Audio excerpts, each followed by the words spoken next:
Pagi hari ini kita akan berbicara tentang proses kehidupan. Sama-sama katakan dengan saya, proses kehidupan. Mari kita lihat Bapak Ibu Saudara firman Tuhan yang terambil dalam Kejadian pasal 29 ayat 18 sampai 19. Coba colek kanan kirinya, dalam menjalani hidup ini bilang. Ada prosesnya. Siapa yang setuju angkat tangan kanan? Gereja kita kadang penuh, kadang rame, kadang sepi. Itulah proses kehidupan. Dalam berbisnis, berdagang, berjualan, kadang dagangan kita rame. Betul Om ya? Kadang yang beli juga banyak sampai kita bingung, overload. Tapi kadang-kadang juga, kok dalam satu hari gak ada yang beli? Bener gak? Orang cuman lihat-lihat aja, nengok-nengok aja, nanya-nanya doang tapi gak beli. Betul Bapak Ibu? Kadang rekening kita tiap hari masuk terus berkat. Kadang-kadang juga rekening kita silent aja gitu. Nggak ada tanda-tanda mujizat dan ajaib. Itulah proses kehidupan Bapak Ibu Saudara. Kejadian pasal 29 ayat 18 sampai 19 dikatakan demikian. Dan Yakub mencintai Rahel. Lalu ia berkata, aku mau bekerja padamu 7 tahun demi Rahel. Dikatakan, I will serve thee 7 years for Rachel. Anakmu yang bungsu, 19. Klik. Laban berkata, adalah lebih baik memberikannya kepadamu daripada aku memberikannya kepada pria lain. Tinggallah bersamaku, kata Laban. Abide with me. Coba lihat ayat 18-nya Bapak Ibu Saudara. Aku mau bekerja kepadamu 7 tahun demi Rahel. I will serve thee 7 years for Rachel. Saudara terkasih dalam Tuhan, di akhir zaman ini Bapak Ibu Saudara, kalau kita menyadari sama-sama, ada banyak hidup manusia senang memilih yang namanya jalan pintas. Setuju gak sama statement saya ini?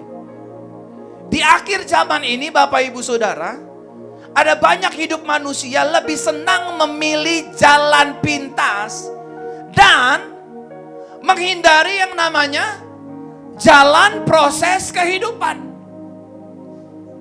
Karena usianya sudah masuk kepala 3, 31, 32, 33, 34, 35. Ada banyak manusia lebih senang memilih jalan pintas. Apa yang diambil? Suami orang. Apa yang diambil? Istri orang. Yang penting saya punya status suami istri. Inilah jalan yang iblis tawarkan kepada manusia. Dalam Injil Matius pasal yang ketiga Bapak Ibu Saudara, Yesus pun ditawarkan jalan pintas. Kalau kamu menyembah saya, dunia ini akan saya berikan kepadamu. Saudara, kalau kita main TikTok, kalau kita lihat sosial media, kalau kita lihat YouTube, kita lagi nonton di tengah-tengah YouTube, ada iklan. Kamu butuh dana pinjaman. Kamu butuh modal. Kamu lagi gak punya uang. Urus aja di sini. Cuman 10 menit kok. Tinggal pakai KTP, gak pakai ribet, betul? Dunia hari-hari ini coba memberikan, menawarkan kepada orang Kristen termasuk di dalamnya jalan pintas. Setan dan dunia itu memakai jalan pintas. Nggak punya anak, menikah 1 tahun, 2 tahun, 3 tahun. Jalan pintas yang dia ambil. Percuma didoain Pastor Verona juga nggak hamil-hamil. Mendingan saya didoain sama paranormal sekali tiup hamil. Kamu bisa hamil tapi maaf ya, anak buah akan cacat. Kalau anakmu gak cacat, rohnya cacat. Dia bisa lihat setan sampai kamu punya anak lagi. Tapi kalau kamu hamil dari Roh Kudus, hamil dari Tuhan, anakmu gak akan pernah lihat setan.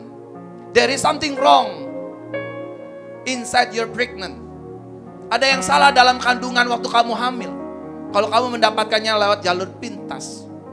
Ada banyak mertua-mertua juga suka rese gitu, maaf ya, suka rese.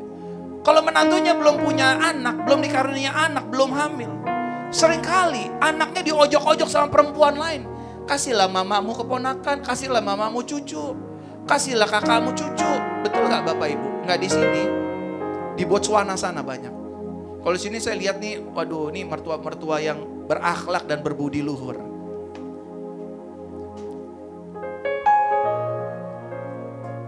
Karena ingin sesuatu, karena ingin memiliki sesuatu, jalan pintas yang dia ambil. Contoh, hari-hari ini orang banyak Bapak Ibu Saudara tuh diukur, dilihat dari kamu punya apa, jabatannya apa, tinggal di mana. Emang kenapa Bapak Ibu kalau kita tinggal di tempat kontrakan, salahnya di mana? Selama kita berjalan dalam kebenaran dan bersama Yesus, semua aman tuh Bapak Ibu Saudara. Daripada saudara tinggal di apartemen, saudara tinggal di Pondok Indah, hasil dari pembelian karena uang jalan pintas, korupsi dan lain sebagainya. For what? Saudara kasih makan anak-anak Bapak Ibu Saudara dengan uang jalan pintas. Yang iblis tawarkan bagi orang dunia adalah jalan pintas. Selalu inginnya cepat, selalu maunya now and today. Dan tidak sedikit ada banyak pelayan Tuhan, para pendeta, oknum gereja, oknum gembala, terseret dengan yang namanya jalan pintas. Padahal yang Tuhan berikan bagi hidup kita, orang Kristen, orang percaya, pengikut Kristus Yesus, orang Israel, penyembah Bapa Yahweh itu Bapak Ibu Saudara, semua harus melewati namanya jalan proses kehidupan. Saudara kalau baca dari kitab Kejadian sampai Wahyu, nggak ada yang instan. Toko-toko Bible itu nggak ada yang instan. Nanti saya akan jelaskan sama Bapak Ibu Saudara. Toko-toko Bible itu nggak ada yang instan Bapak Ibu Saudara. Semua harus melewati yang namanya proses kehidupan. Abraham melewati proses kehidupan. Adam melewati proses kehidupan. Ishak, Jacob, David, Joseph, semua melewati proses kehidupan. Bahkan maaf, Yesus pun sebelum dia melayani 30 tahun dia harus melewati proses kehidupan sebagai manusia. Halo? Setuju Bapak Ibu? Saya mau ajarin Bapak Ibu Saudara ini karena Tuhan yang ajarin saya juga dan saya menghidupinya. Yang pertama gini Bapak Ibu Saudara, jangan pernah tolak atau tengking yang namanya proses kehidupan. Sama-sama katakan dengan saya mau belajar untuk tidak menolak proses kehidupan. Kalau suami kita kasar, istri kita bawel, itu include masuk dalam proses kehidupan. Kalau saudara sedang mengalami payah dalam ekonomi, saudara sedang mengalami kemerosotan ekonomi, saudara sedang mengalami kebangkrutan, jangan lari, itu proses bagi kamu. Karena di balik proses pasti ada reward dari Tuhan. Amin. Tuhan merancangkan kita, menciptakan kita bukan untuk kehancuran, tapi untuk kemenangan. Sama-sama katakan dengan saya, untuk kemenangan. Kalau saudara lari dari proses, percayalah, saudara gak akan pernah lulus dalam menjalani kehidupan ini. Kenapa waktu saya menggembalakan Jesus Christ Church, sampai tahun kelima pun jemaatnya cuma 100 sampai 300. Tuhan bilang sama saya, Verona, hidup itu gak ada yang instan. Saya bilang, kenapa kayak begini? Tuhan cuma bilang sama saya, JCC umurnya berapa? 6 tahun. Apa yang kamu harapkan dari anak balita 6 tahun? Jangankan lari, jalan aja goyang-goyang. Betul? Kamu udah berapa tahun ikut aku? 21 tahun. Jadi pendeta berapa lama? 20 tahun. Kamu mau bandingin sama gereja JCC? Bendera pribadimu dengan bendera korporasi gereja ini nggak sebanding bro, kata Tuhan. Gereja ini harus lewati proses. Sama saya memproses hidupmu. Saudara juga harus melewati proses. Jangan denial, jangan tengking. Dalam nama Yesus, ini hutang-hutang aku tengking. Saudara, jangan-jangan di balik hutang itu ada sesuatu yang Tuhan ingin kerjakan buat kamu. Dia ingin bantu karakter kamu. Dia ingin ubah mental kamu. Dia ingin kasih kita lihat cara Tuhan yang ajaib untuk menolong kita. Saudara terkasih dalam Tuhan, jalan pintas itu yang pertama membuat hidup kita cepat naik dan juga cepat turun. Setuju gak Bapak Ibu? Saudara bengong nih.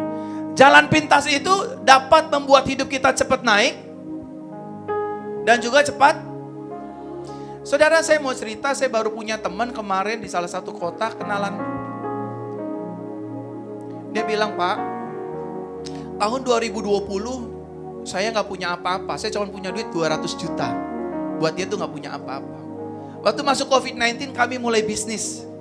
Bisnis alat kesehatan, alat PCR, dan lain sebagainya. Singkat cerita Pak, saya bisa menghasilkan uang dalam satu hari 200 sampai 500 juta. Dan saya singkat cerita lagi, dia bilang sepanjang 2020, 21, 22, tahu berapa rekening saya? Nggak tahu. Rekening saya 40 miliar. Anaknya masih muda, umurnya 29, 30 tahun. Can you imagine? Anak umur 30 tahun di rekeningnya ada 40 miliar. Jalan pintas terlihat enak. Amin saudara. Jalan pintas terlihat enak.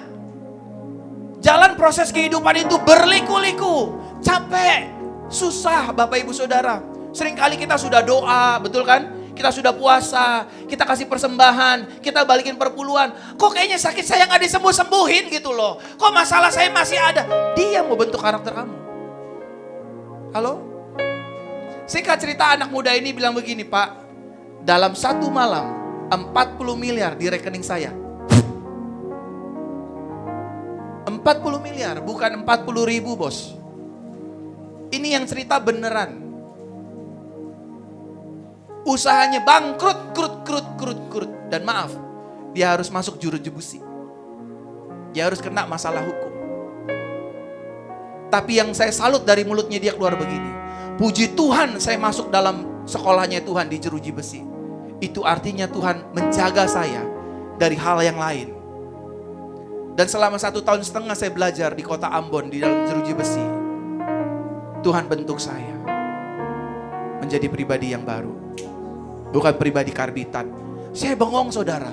Kok ada orang kehilangan 40 miliar, masuk jeruji besi, mulutnya keluar bilang, Tuhan itu keren. Kalau saja saya masih kayak begini, saya melukai istri. Dia bilang, Pak Pendeta, saya punya uang 40 miliar, setiap malam saya bisa panggil wanita dari Jakarta. Kalau LC di Makassar itu jelek, saya panggil dari Jakarta. Kalau saya naik pesawat itu selalu VVIP, very very important. Saya modalin 40 miliar saudara, itu uang yang banyak kan? Betul kan Bapak Ibu? Ini saudara bengong ya. Ya saya cuma punya 2.000. Saya nggak lagi ngomongin saudara. Lihat, orang yang instan cepat naik, cepat turun. Orang yang suka jilat pimpinannya naik. Saudara lihat oknum-oknum pendeta hari ini tung naik, besok hilang. Saudara lihat di TikTok naik, boom, dalam 2 bulan, besok hilang. Orang yang menjalani proses kehidupan akan tetap jadi bintang.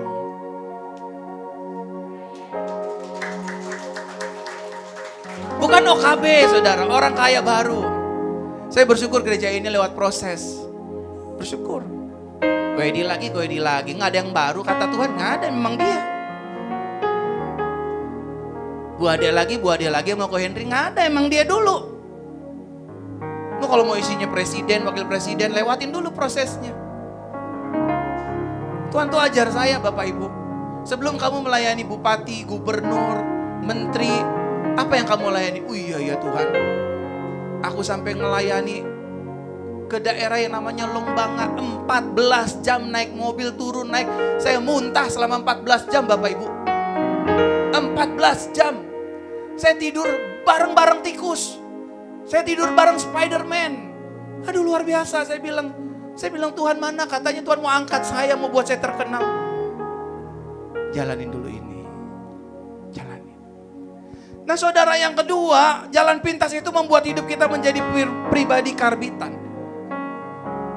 Pribadi karbitan, prematur.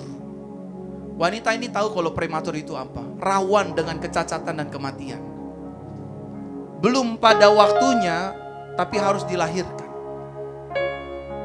Jangan jadi pengusaha yang karbitan Bapak Ibu.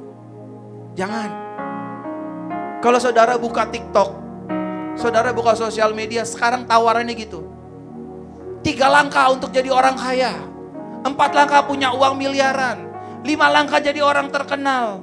Ya ampun. Saya punya teman artis banyak saudara, banyak teman artis saya. going down juga tuh. Going down juga. Bahkan ada yang punya miliaran saudara.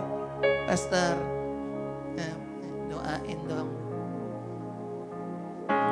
Artis top saudara. Doain. Kenapa? Di rekening gak ada duitnya. Itu bukannya syuting, belum dibayar. Utang banyak. Terus kita yang enaknya jadi artis ya, duitnya banyak. Ini saya teman-temannya artis, saudara yang bina artis-artis.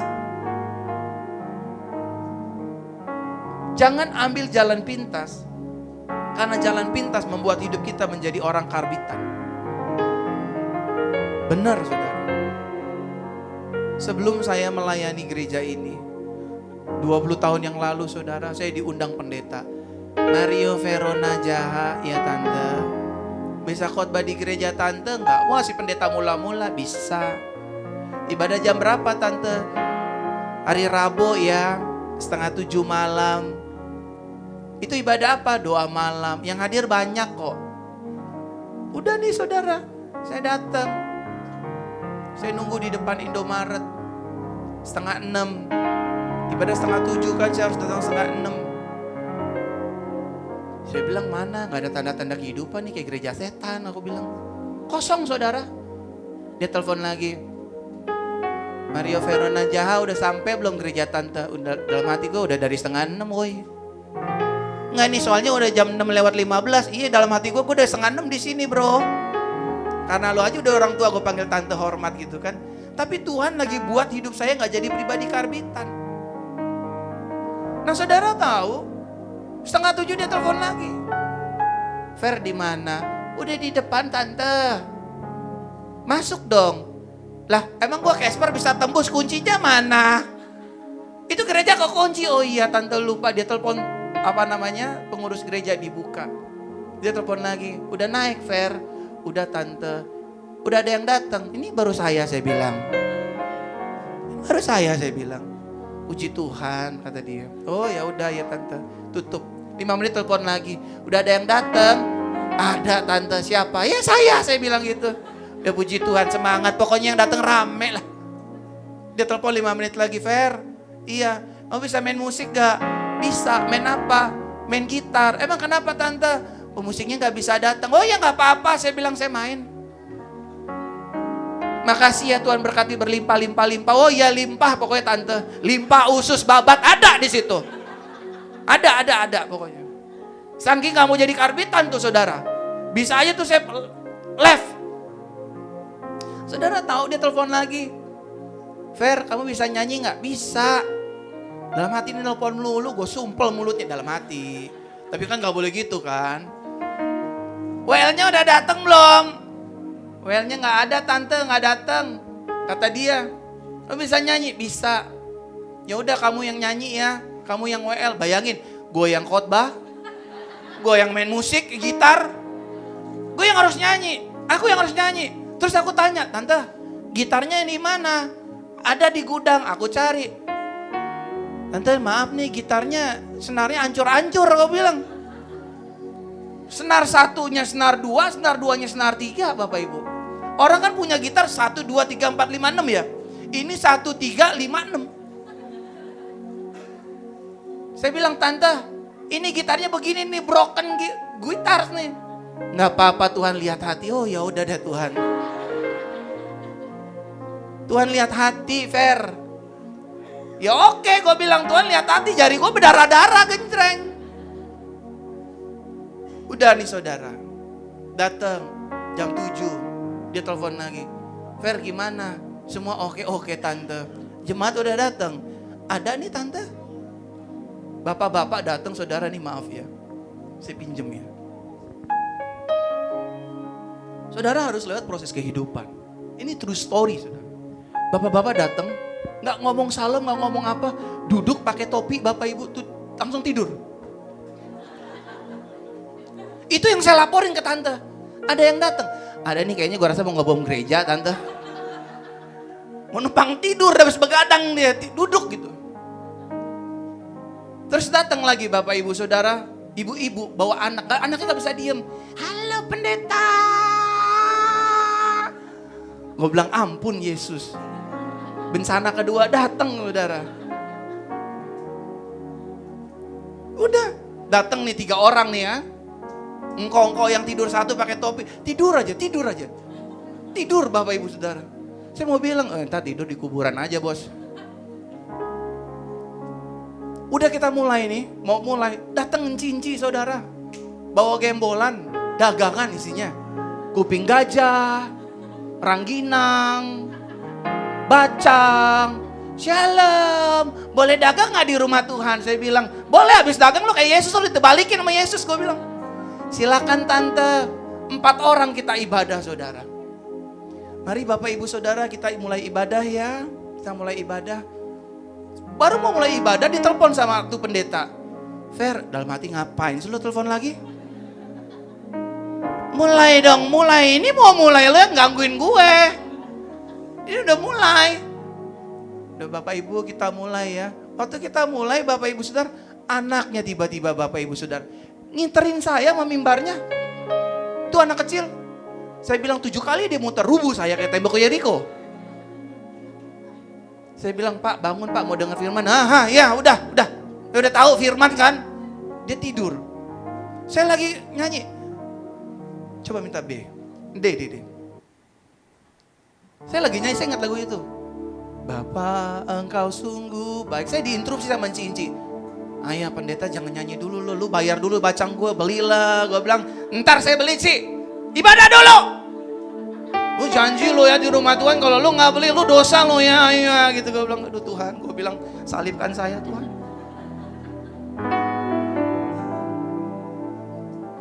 Kalau saudara lihat saya sekarang ini, bukan produk karbitan.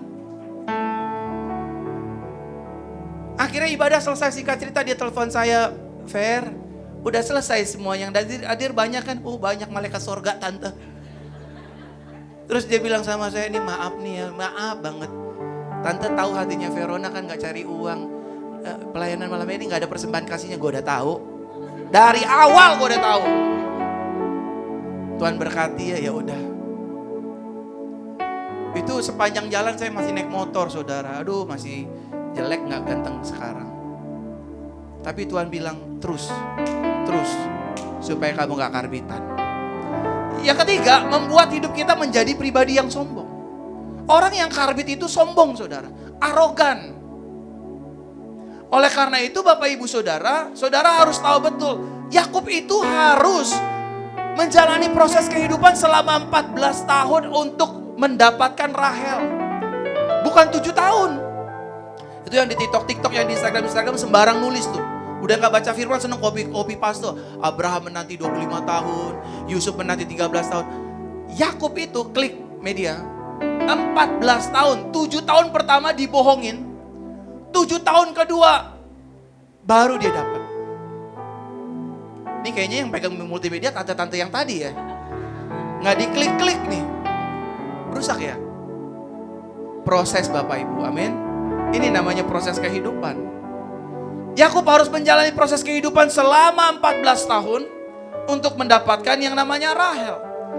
Dan Yusuf juga harus melewati proses kehidupan 13 tahun untuk menggenapi visi Tuhan. Setuju katakan amin. Waktu Yusuf bermimpi, berkasnya berdiri tegak dan berkas-berkas kakak orang tuanya bertunduk. Gak langsung semerta-merta jadi pemimpin. Dia harus masuk dulu Bapak Ibu Saudara ke yang namanya apa? Sumur. Dia harus masuk ke rumahnya Potifar. Dia harus ada di penjara. Oke. Dan akhirnya proses kehidupan itu membawa Yusuf menjadi orang nomor 2 di bangsa Mesir. Saudara terkasih dalam Tuhan, saya minta waktu 5 menit ya, cepat aja ya. Adapun Tuhan memakai proses kehidupan tujuannya untuk membentuk karakter kita. Sama-sama katakan dengan saya, karakter saya mau dibentuk. Ingetin kanan kirinya, karakter kamu lagi dibentuk. Loh iya dong. Saya udah berdoa saudara. Saya ikutin Tuhan. Semuanya saya ikutin. Tapi saya masih ngontrak rumah. Saya tahu di balik itu ada apa. Karaktermu mau aku bentuk. Supaya pribadimu bukan pribadi yang karbitan, pribadi yang sombong. Serius saudara. Kalau hari ini saudara ekonominya lagi hancur-hancuran, lagi bermasalah, jangan tolak itu, jangan cepet-cepet Tuhan aku mau kabur dari situasi ini. Tuhan lagi mau bentuk karakter kamu. Supaya kamu gak cinta uang, tapi kamu cinta Yesus. Amin saudara. Oh munafik di pendeta, ya aku butuh uang.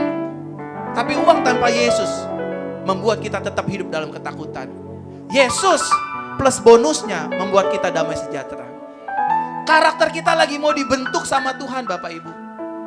Dia butuh proses kehidupan. Ci, kenapa ginjal saya gak sembuh-sembuh? Karakter kita lagi dibentuk sama Tuhan. Supaya kita belajar bersyukur, belajar percaya bahwa di balik sakit saya mujizat Tuhan masih ada, mujizat masih berlaku dan pasti terjadi. Amin. Kok warung saya sepi, dagangan saya sepi, karakter saudara lagi dibentuk. Kok gereja ini biasa-biasa aja ya Tuhan, gak seperti saya berdiri di hadapan ribuan orang. Karakter gereja ini sedang dibentuk. Saya bilang sama Bu Gembala, kalau hanya untuk menjadikan gereja ini rame, buat Tuhan tuh gampang. Singkat cerita saudara, kemarin saya baru pulang dari Palangkaraya, saya ditawarkan sama salah satu orang kaya di sana. Pastor Verona, ini ada tanah untuk 20.000 orang dan 5.000 orang. Dirikan JCC di sini, tanah ini milik kamu. Oh, saudara, itu satu. Yang kedua di Jayapura, ada gereja yang semuanya udah oke. Ada gaji buat kamu di situ.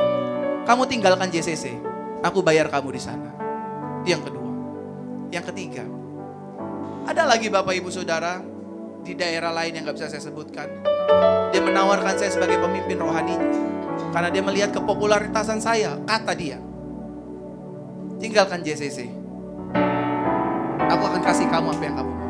Saya cuma bilang sama Tuhan, kalau ini saya ambil, awalnya enak, ujungnya saya hancur berantakan. Tapi kalau ini yang harus saya lewati bersama dengan Ko Edi, bersama dengan Ko Henry, bersama dengan keluarga Pak Sandi, sama Cieng, sama semua yang ada di sini. Kelihatannya begini kan? Sepi-sepi aja kan? Biasa tuh gak ada perubahan. Gereja ini dari awal begitu. 9, 25, 10, 100, 200, 300, dan kita pasti akan injak janji Tuhan di sana. Dan yang selanjutnya saudara, Tuhan memakai proses untuk memurnikan hati kita. Tuhan pakai proses. Kita dihianatin orang, kita ditipu orang, kita ditusuk dari belakang, uang kita diambil orang, dibawa kabur orang. Tuhan mau murnikan hati saudara, supaya hati saudara hanya melekat kepada Tuhan. Hanya melekat kepada Tuhan. Saudara boleh tanya istri saya, kalau saya ketemu orang, pasti saya duluan yang salamin. Di luar, saya pasti taruh kepala saya. Saya gak merasa diri saya dikenal banyak orang saudara. Karena Tuhan ingin murnikan hati saya. Satu kali saya pernah mampir ke gereja Tuhan. Kalau saya mampir, maksudnya saya kan ini pendeta saudara. Saya juga butuh kayak saudara, butuh ibadah, butuh dengar firman, butuh didoakan, betul kan? Kalau saya main ke gereja Tuhan lainnya, pendeta lainnya, itu kadang-kadang suka rese saudara. Saya duduk paling pojok, ada kamera nyorot saya gitu kan. Kan ada kamera, kita kan belum pakai LED. Kalau kita pakai LED di sini hanya buang-buang uang. Kita harus menghemat uang Tuhan, betul? Bisa saya pasang LED, tapi buat apa dipasang hanya ditutupi badan yang segede gini? Betul kan Bapak Ibu? Nah saudara, singkat cerita, ada kamera sorot saya. Ya biasa, orang pasti kenal saya. Pendetanya kenal saya, gembalanya kenal. Dia gak usah di belakang, dia di depan. Saya bilang kagak.